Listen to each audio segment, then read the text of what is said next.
Hello guys, तो finally आज हम बात करेंगे हाई क्लास मानवा के चैप्टर नंबर 61 के बारे में। और माफ करना, इसकी वीडियोस पिछले 4 महीने से मेरे चैनल पे नहीं आ रही थी, बट उसकी एक बहुत तगड़ी वजह है और वो ये है कि इसके चैप्टर रिलीज हो ही नहीं रहे थे। अब जाके 4 महीने बाद इसके चैप्टर्स रिलीज होना स्टार्ट हुए हैं, इसलिए मैं अब एक्सप्लेन करना स्टार्ट कर रहा हूँ। वैसे भी ऐसी मानवास को बीच में ही छोड़ना बहुत बड़ा पाप होता है। आई मीन ये मानवा काफी मस्त है, लेकिन 4 महीने बीत चुके हैं इसकी लास्ट वीडियो को, इसलिए आपको एक छोटा सा रिकैप दे देता हूँ। पिछले चैप्टर में हमें वैंग डैम के बहुत ही बुरे पास्ट के बारे में थोड़ा कुछ बताया गया था, यानी कि कैसे वैंग डैम के बाप वैंग डॉकपिल ने अपने बेटे को एक मॉन्स्टर बना दिया था। इसी प्रोसेस में बेचारे वैंग की माँ भी मारी जाती है और वैंग डैम छोटी ही उम्र में एक मॉन्स्टर बनने के बाद अपने साथ के बच्चों को काट के रख देता है। वो तो मार ही देता, पर उसने अपने साथ के बच्चों को सिर्फ इसलिए काटा ताकि अपने बाप को खुश कर सके। लेकिन यार, वैंग डैम का जो ये मॉन्स्टर बनने का रास्ता था काफी ज्यादा सैड था और वैंग डैम के बाप की हैवानियत काफी ज्यादा क्रूर। और जिन बच्चों को वैंग डैम ने बचपन में काटा था, बड़े होके वो चॉन हक्सा की शियोल अलायंस में शामिल हो जाते हैं और सोसाइटी का हिस्सा बनने के लिए जोंग्रोटेक हाई स्कूल में पढ़ने भी लगते हैं। लेकिन उनका मकसद सिर्फ एक होता है, वैंग डैम को मारना। और पिछले चैप्टर में जोंग्रोटेक हाई स्कूल के लीडर यूजुन ने वैंग डैम को मार के पानी में फेंक दिया था, लेकिन उसे पूरा विश्वास है वैंग डैम पानी से बाहर आएगा और यूजुन इसी का इंतजार कर रहा है। जैसे ही वो बाहर आएगा, यूजुन उसे दोबारा पूरी तरीके से खत्म कर देगा। यूजुन ने अपने साथ के सारे बंदों को यहाँ से भेज दिया है और अकेला इंतजार कर रहा है वैंग डैम के पानी से बाहर आने का। लेकिन इसी दौरान यूजुन के साथ के बंदे जो यहाँ से बाहर जाने की कोशिश कर रहे थे, उनके साथ हो जाता है मौत का नंगा नाच, क्योंकि यहाँ पे आ चुका है चॉन हक्सा, यानी कि वही बंदा जिसके अंडर में यूजुन काम करता है। चॉन हक्सा को शायद यूजुन की कोई बात पसंद नहीं आई, इसलिए यूजुन के बंदे अभी चॉन हक्सा के गैंगस्टर्स के हाथों मारे जा रहे हैं। और देखा जाए तो यूजुन और उसके लोगों को बचपन से सिर्फ दुख ही मिले हैं। बचपन में वो वैंग डैम और उसके बाप के विक्टिम बने और अब चॉन हक्सा के। इसलिए आज की वीडियो की शुरुआत में हमें यूजुन लोगों का थोड़ा सा पास्ट दिखाया जाता है। हम देखते हैं यूजुन जो अपने 2 खास लोगों के साथ, यानी कि वुन ह्योंग और शेयॉन, इनके साथ एक दुकान में चोरी करने के लिए आया होता है, क्योंकि इसका गुजारा ऐसे ही चलता है। बट चोरी करते करते दुकान से काफी सारा सामान इनसे नीचे गिर जाता है, जिससे काफी ज्यादा शोर होता है, जिसका मतलब ये पकड़े जा सकते हैं। इसलिए वुन ह्योंग और शेयॉन कहती है चलो यहाँ से जल्दी से निकलते हैं। पर यूजुन अपनी जगह से हिलता नहीं, वो बस सामने की तरफ देखे जा रहा होता है, क्योंकि सामने एक बूढ़ी आंटी जमीन में पड़ी होती है जो कि बस मरने वाली है। वुन ह्योंग अब भी बोल रहा होता है तू क्या कर रहा है, जल्दी चल यहाँ से। बट यूजुन सीधा आंटी के पास चला जाता है। ये देख के वुन ह्योंग कहता है तू ये क्या कर रहा है, ये बुढ़िया काफी अजीब लग रही है, इसे तो सोना चाहिए था, अभी ये क्या कर रही है। चल ठीक है, आ ही गए हैं तो उसकी जेब में चेक कर, फोन वगैरह पड़ा होगा, उसको लेके भाग जाते हैं। पर यूजुन बुढ़िया का फोन लेने नहीं आया था, वो आया था उनकी मदद करने के लिए। इसलिए सीधा बुढ़िया को हॉस्पिटल लेके जाता है। डॉक्टर बताता है बुढ़िया को हार्ट अटैक आया था, अगर थोड़ी देर और हो जाती तो बुढ़िया निपट जाती, तुम उन्हें यहाँ पे बिल्कुल सही टाइम पे लेके आए हो। लेकिन डॉक्टर जब यूजुन के चेहरे का वो निशान देखता है जो वैंग डैम ने उसको बचपन में दिए थे, जिससे यूजुन माफिया टाइप का इंसान लगता है, इसलिए डॉक्टर कहता है वैसे माफ करना ये पूछने के लिए, लेकिन तुम पेशेंट के क्या लगते हो। यूजुन के पास इसका कोई जवाब नहीं होता, क्योंकि वो तो बुढ़िया की दुकान में बस चोरी करने के लिए आया था और वो डॉक्टर को ये तो नहीं बता सकता कि बुढ़िया के साथ उसका चोरी का रिश्ता है, इसलिए चुप होता है। पर इतने में ही बुढ़िया, जिसे होश आ चुका है, खुद कहती है ये बच्चा मेरा पोता है। और ये कहते हुए बुढ़िया के चेहरे में एक स्माइल होती है और यूजुन शायद पहली बार अपनी जिंदगी में इंसानियत देख रहा है। इसी के साथ हमें यूजुन की वॉइस ओवर आती है। जब मैं अनाथ आश्रम में था तो मैंने सुना था ऐसा नहीं होता कि हमारे पास जिंदगी में मौके नहीं होते, बस बात इतनी सी है, वो होते तो हैं, बस देर से हमारे पास आते हैं। शायद से ये बात मुझ जैसे बच्चे को उस समय किसी ने खुश करने के लिए कही थी, लेकिन सच बताऊं तो इससे फर्क नहीं पड़ता। यूजुन ये बात इसलिए बोल रहा है क्योंकि यूजुन की जिंदगी में उसे ये मौका मिला है, यानी कि जिस बुढ़िया ने उसको बचाया था, उस बुढ़िया ने यूजुन और उसके साथ के बंदों को अपने साथ रख लिया है। इसका मतलब छोटी ही सही, लेकिन यूजुन को एक फैमिली मिल गई। इसलिए एक फैक्ट्री में शराफत की जॉब करने लगता है। बट उसे फैक्ट्री में शेयुन का कॉल आता है। शेयुन बताती है तुम्हारी ग्रैंडमा को दोबारा से दिल का दौरा पड़ा है, इसलिए यूजुन उन्हें घर आके हॉस्पिटल ले जाता है दोबारा से। और डॉक्टर कहता है अगर हमने सर्जरी में और देर करी तो उनकी जान को खतरा हो सकता है, और क्या तुम्हारे घर में कोई बड़ा नहीं है जो तुम्हारी जगह यहाँ पे आ सके। डॉक्टर ऑब्वियसली ये बात इसलिए कह रहे हैं क्योंकि दादी अम्मा की सर्जरी में काफी ज्यादा खर्चा आने वाला है और यूजुन भले ही दिखता बड़ा है, लेकिन असल में है वो बच्चा। इस वक्त तक तो उसने कभी स्कूल की शक्ल भी नहीं देखी थी, बट लौंडा समझदार काफी होता है, इसलिए डॉक्टर को कहता है नहीं, घर में और कोई नहीं, आप ये मुझे बताओ सर्जरी की कॉस्ट क्या आएगी। इसके अगले सीन में यूजुन दादी अम्मा से बात करता है। दादी अम्मा उसको कहती है तुम फैक्ट्री छोड़ दो, तुम्हारी पढ़ने लिखने की उम्र है। पर यूजुन को पहली बार तो जिंदगी में ऐसा प्यार मिल रहा है, इसलिए वो कहता है नहीं, आप दोबारा से वही बात मत करो, मुझे पहले आपकी सर्जरी करवानी है। अगर शेयुन और वुन ह्योंग मेरी मदद करेंगे तो हम इसका इंतजाम कर सकते हैं। दादी अम्मा इसको कहती है बेटा मत करो ये सब, मैं तो एक बुढ़िया हूँ जो मरने वाली है और तुम मेरे पीछे अपनी जिंदगी क्यों वेस्ट कर रहे हो, तुम्हें स्कूल जाना चाहिए। यूजुन दादी के हाथ में अपना हाथ रख के कहता है ग्रैंड माँ, आपको याद है आपने हमें अपने परिवार का हिस्सा बनाया था, इसलिए प्लीज ऐसी बातें मत करो। हम कैसे न कैसे करके पैसों का जुगाड़ कर लेंगे। लेकिन पैसों का जुगाड़ नहीं हो पाता। इसकी दादी की हालत और ज्यादा खराब होती रहती है और यूजुन बस इंतजार ही करता रह जाता है कहीं से तो पैसे आए। ऑब्वियसली काफी ज्यादा पैसे चाहिए होंगे, थोड़े से चाहिए होते तो उसका इंतजाम तो हो ही जाता। इसके अगले सीन में हम देखते हैं यूजुन जब दादी अम्मा की दुकान बंद करके जा रहा होता है, इतने में ही उसके पीछे से यहाँ पे कुछ गुंडे मवाली आ जाते हैं जिनका कर्जा बुढ़िया के बेटे ने देना है, इसलिए ये कर्जा लेने आते हैं यहाँ पे। एक मवाली यूजुन का कॉलर पकड़ के उसको पीछे दीवार में चिपका देता है और कहता है, साले तेरा चेहरा मैं चाहे जितनी बार भी देखूं, तेरा चेहरा देखने की मुझे आदत नहीं बनती। मुझे बताया गया तेरी दादी बीमार है, लेकिन इससे हमारा कोई लेना देना नहीं। हमें अब तक हमारे पैसे नहीं मिले। उस बुढ़िया के बेटे ने हमसे पैसे उधार मांगे थे और कहीं भाग गया। वो पैसे हमारे बॉस के लिए भी काफी ज्यादा हैं, इसलिए हमें वो कवर करने पड़ेंगे। और हाँ, तू तो उस बुढ़िया का असली ग्रैंडसन है भी नहीं। यूजुन इसका हाथ अपने कॉलर से झटक के कहता है, तो क्या हुआ अगर मैं उनका असली पोता नहीं? तू जो पैसे मांग रहा है तुझे डायरेक्ट वो उससे मांगने चाहिए जिसको तूने दिए थे, क्योंकि अगर तूने मेरी दादी को और ज्यादा परेशान करने की कोशिश करी तो मैं चुप नहीं रहूंगा। तुझे क्या लगता है ऐसे बार बार यहाँ पे आके तुझे क्या मिल जाएगा? गैंगस्टर कहता है, क्या यहाँ पे आके हमें क्या मिल जाएगा? अबे साले तू हमें कुछ देगा, हम इस चीज की उम्मीद भी नहीं कर रहे हैं। हम तो बस ये पता करने आते हैं तेरी दादी मरी या फिर नहीं, इसलिए तुझे कुछ करने की जरूरत नहीं। तेरी दादी की यहाँ पे काफी ज्यादा इज्जत है, इसलिए जब वो मरेगी तो उसके फ्यूनरल में उसको लोग काफी सारा पैसा जरूर चढ़ाएंगे जो कि उसके बेटे के कर्जा चुकाने के काम आएगा, और बाकी का पैसा हम उसकी जमीन बेच के हासिल कर लेंगे। और जैसा कि मैंने कहा, तू तो उसका असली ग्रैंडसन है भी नहीं, इसलिए तू बस चुपचाप से देखता रह। और अगर तुझसे चुपचाप से इंतजार नहीं करा जा रहा है तो मैं इस काम को जल्दी करने के लिए हॉस्पिटल में जाके खुद ही तेरी दादी को निपटा देता हूँ, चीजें खुद आसान हो जाएंगी। तू अपनी जवानी एक बुढ़िया के पीछे वेस्ट मत कर जो मरने वाली है। यूजुन से ये बातें सुनी नहीं जाती, इसलिए इस गैंगस्टर के मुंह पे एक मुक्का बजा के इसको नीचे गिरा देता है और गुस्से में कहता है, हरामजादे आजा, ये बकवास करने के लिए मैं तेरा मुंह तोड़ दूंगा। इतने में ही बगल में खड़े दो गैंगस्टर ये देख के यूजुन के ऊपर हमला कर देते हैं, पर यूजुन उनमें से एक के मुक्का मार के उसको पीछे कर देता है और दूसरा जो यूजुन को बस चाकू मारने ही वाला था, यूजुन उसको लात मार के उसको भी गिरा देता है। बट जिसको सबसे पहले मुक्का पड़ा था इसी दौरान वो उठ चुका है और अचानक से ही यूजुन के पेट में चाकू मार देता है और कहता है, अबे साले मुझे तो तेरी चिंता हो रही थी इसलिए तुझे एडवाइस दे रहा था, और तेरी इतनी हिम्मत, लगता है मरने के लिए तू काफी ज्यादा बेचैन है। चल बढ़िया है, तू और तेरी दादी साथ में भगवान को प्यारे हो जाएंगे। यूजुन अपने मन में कहता है, ये सब क्या है? ऐसे हालातों में मेरे पास और कोई रास्ता नहीं। अगर मैं अभी हार मान जाता हूँ तो जिंदगी में मुझे जो ये मौका मिला है इसको बर्बाद करने के लिए मैं खुद को हमेशा कोसता रहूंगा। इसलिए यूजुन चाकू को अपने हाथ से पकड़ के गैंगस्टर की ताकत के खिलाफ उसको बाहर खींच देता है। गैंगस्टर को समझ नहीं आता इसके पास इतनी ताकत कैसे है। इतने में ही गैंगस्टर के सर पे पड़ता है यूजुन का सर, जिससे वो नीचे गिर जाता है और यूजुन उसके ऊपर आके उसी के चाकू से उसका मुंह पकड़ के उसको बस मारने ही वाला था, लेकिन गैंगस्टर गिड़गिड़ाते हुए कहता है, रुक जा, मैं हार मानता हूँ। कम से कम अपनी दादी के बारे में सोच, मुझे मार के अपनी जिंदगी बर्बाद मत कर। मैंने कहा मैं हार चुका हूँ, इसलिए शांत हो जा, उस चाकू को नीचे रख दे। लेकिन ये बातें कहते हुए ये चुपके से अपने कोट से खुद एक चाकू निकाल रहा होता है यूजुन को मारने के लिए। इसी पर यूजुन को अपना वो पास्ट याद आता है जिस वक्त वैंग डैम के फादर ने इसके और इसके साथ के लोगों के साथ काफी अत्याचार करे थे। इसलिए वो दर्द को याद करके यूजुन इस गैंगस्टर को तो निपटाता ही है, साथ में पीछे से जो दो भाग के आ रहे होते हैं उनको भी निपटा देता है। और यही वो पल था यूजुन जब अपनी जिंदगी में पहली बार किसी की जान लेता है जानबूझ के। मतलब इससे पहले भी इसने ऐसा करा होगा, लेकिन उस समय ये जानबूझ के वैसा नहीं करा होगा। फिर जैसे ही यूजुन इनको मारता है, इन गैंगस्टर्स का बॉस यहाँ पे आके यूजुन को कहता है, वो लोग पैसा इकट्ठा करने के अलावा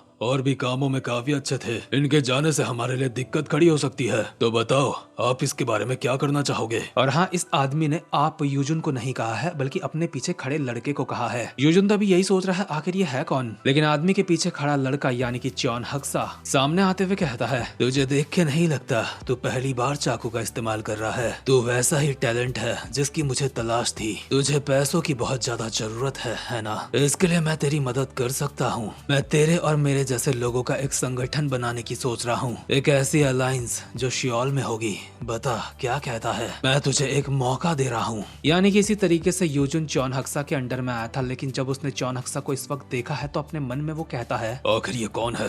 क्या इसके पास उन गैंगस्टर से ज्यादा अधिकार हैं जो मुझसे पहले लड़े थे अभी। देखने में तो ये मेरी ही उम्र का लगता है या फिर मुझसे भी छोटा। आखिर इसको देख के मुझे ये अजीब सी फीलिंग क्यों आ रही है। खैर ये फ्लैशबैक खत्म होते ही हम फाइनली प्रेजेंट मोमेंट में आते हैं, जहाँ पे यूजुन वैंग डैम का इंतजार कर रहा है कब वो पानी से बाहर आएगा, और वैंग डैम बाहर आ चुका है। और बता दो वैंग डैम की अब तक जो इससे फाइट हुई थी पहले, उससे वैंग डैम पहले से काफी जख्मी है। यूजुन दोबारा से वैंग डैम को मारने के लिए आगे बढ़ता है और कहता है, तेरे बाप ने एक बार हम सबको बचाया था, मुझे नहीं पता उसने ऐसा क्यों करा। क्या उसने वो अपनी जिम्मेदारी समझी थी या फिर हम उसके काम के नहीं रहे थे।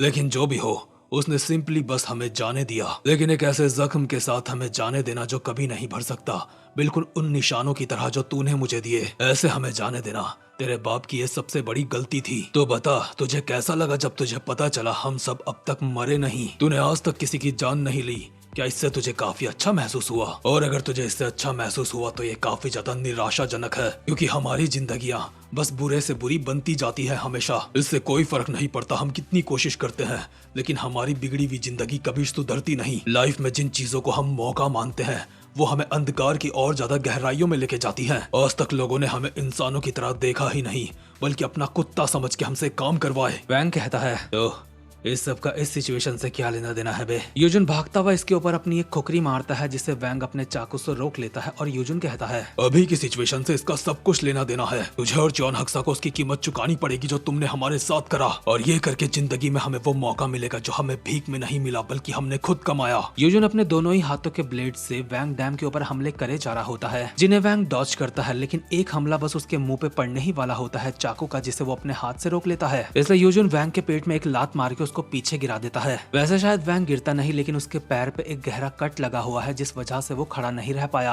और यूजुन वैंग को मार के अपनी जिंदगी की आजादी हासिल करना चाहता है। वैंग इसका जवाब देता है, जरा खुद को देख, फाइट के बीच में बकवास करे जा रहा है, इसको भी साइड रख, लेकिन खुद को देख कितनी बेशर्मी के साथ तू बदले के लिए पागल है। तुझे क्या लगता है ये सब कुछ करके तू अपने अतीत से आजाद हो जाएगा? तुझे लगता है अपने अतीत से भागने को आजाद होना कहते हैं, लेकिन अतीत एक ऐसी चीज है जिससे ना भागा जा सकता है और ना ही उसे मिटाया जा सकता है। ये कहते ही वैंग भाग के इसके ऊपर एक हमला करता है, जिससे ये डॉज कर लेता है और खुद अपनी खोखरी वैंग के ऊपर मारते हुए अपने मन में कहता है, अब समझा, इसका पैर काफी ज्यादा जख्मी है, इसलिए ये मुझे जल्दी हराना चाहता है। लेकिन भले ही तू वैंग डैम ही क्यों ना हो, लेकिन तेरे पास असली फाइटिंग एक्सपीरियंस कम है, इसलिए इस फाइट का नतीजा बिल्कुल साफ है। बट वैंग अचानक से नीचे झुक के अपने हाथ का सपोर्ट जमीन में लेके यूजुन के मुंह पे एक बढ़िया सी लात बजा देता है, जो कि काफी ज्यादा सटीक हमला होता है, क्योंकि अगर वैंग डैम हल्का सा भी चूक जाता तो जिस टांग से उसने लात मारी है यूजुन उस टांग को ही काट डालता। पर यूजुन फिर भी खुद को संभालते हुए वैंग के ऊपर हमला करता है, जिसे वैंग अपने चाकू से रोकता है, और यूजुन अपने मन में कहता है, वैंग डैम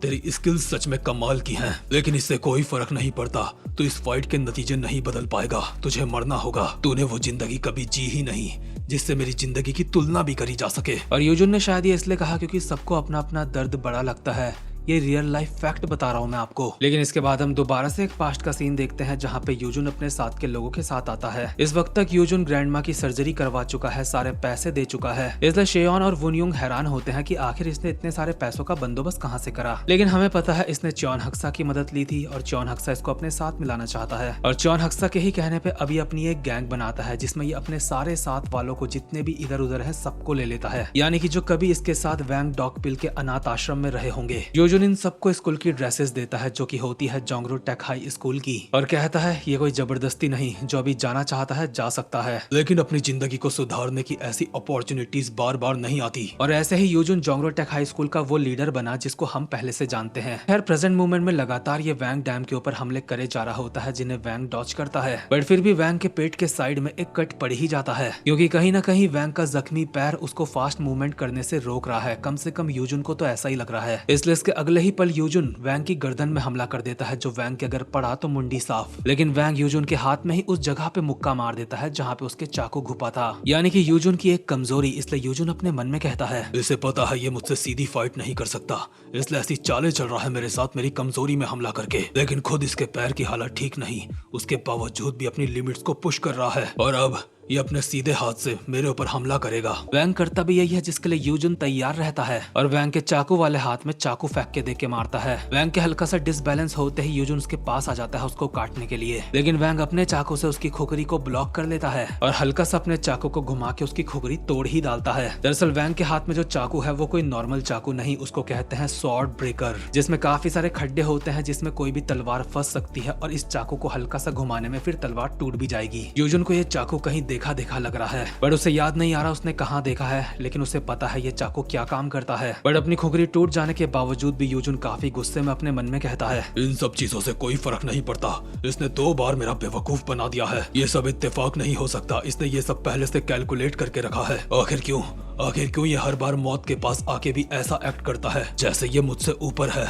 मैंने खून में सने रह के भी काफी बार फाइट्स करी हैं। अभी हमें वो पास्ट का सीन दिखाया जाता है जहाँ पे ये और इसके साथ के बंदे अपने शुरुआती दिनों में लोगों को निपटाया करते थे। सबको शुरू में करने में ये हिचकिचाहट होती थी, लेकिन पीले बालों वाला हुन यूंग ये दिखाता था कि जैसे उसे कोई फर्क नहीं पड़ता, लेकिन अंदर से उसे भी काफी अजीब लगता है। लेकिन फिर भी यूजुन खुद को टूटने नहीं देता, गंदे से गंदे काम करके भी उसके चेहरे में भी स्माइल होती है, क्योंकि उसके मन में हमेशा वैंग डैम की वो हंसती हुई तस्वीर होती है जिसको वो निपटाना चाहता है, और थोड़ा बहुत खून देख के वो अपने मकसद से भटक नहीं सकता। इसलिए इतने सालों से अपने अंदर जो वैंग डैम के लिए वो नफरत दबा के रखा था वो प्रेजेंट मोमेंट में ज्वालामुखी की तरह फट पड़ती है। यूजुन अपने दर्द को भुला के वैंग डैम के बाल पकड़ के कहता है, हरामजादे, और इसी के साथ वैंग के मुंह पे पड़ते हैं 5-6 बढ़िया से मुक्के। वैंग भी अपने दूसरे हाथ से चाकू से यूजुन के ऊपर काफी सारे हमले करता है, लेकिन यूजुन को उनका कोई असर नहीं होता। हालांकि कट्स तो यूजुन के भी काफी पड़ते हैं, लेकिन यूजुन बदले की आग में इतना पागल है कि उसे इन कट्स से कोई फर्क नहीं पड़ेगा जब तक कि वो चाकू उसकी गर्दन में नहीं पड़ जाता। इसलिए इन कट्स को नजरअंदाज करते हुए अब तक उसने वैंग के बाल नहीं छोड़े और लगातार उसके मुंह पे मुक्के बजाए जा रहा है। इसलिए वैंग चाकू से वो बाल ही काट देता है जो इसने पकड़े हैं, और इसकी पकड़ से आजाद होते ही यूजुन जो इसके मुक्का मार रहा है उस मुक्के में ही चाकू घोप देता है, और उस घुपे हुए चाकू को यूजुन इस्तेमाल करता है इसकी मूवमेंट्स को रोकने के लिए, और अपने दूसरे हाथ से इसके मुंह पे मुक्का बजा के इसको पीछे फेंक देता है। वैंग दोबारा से उठने की कोशिश करता है, लेकिन उसके पैर पे जो खतरनाक सा कट लगा हुआ है उससे वो ठीक से उठ नहीं पाता। अब वैंग के हाथ में कोई हथियार नहीं, वो जख्मी है इसलिए डॉज भी नहीं कर सकता। इसका मतलब यूजुन के हाथ से मरने से अब वैंग को कोई नहीं बचा सकता, यूजुन यही सोच रहा है। इसलिए वैंग डैम के एक फाइनल हमला मारते हुए कहता है, वैंग डैम,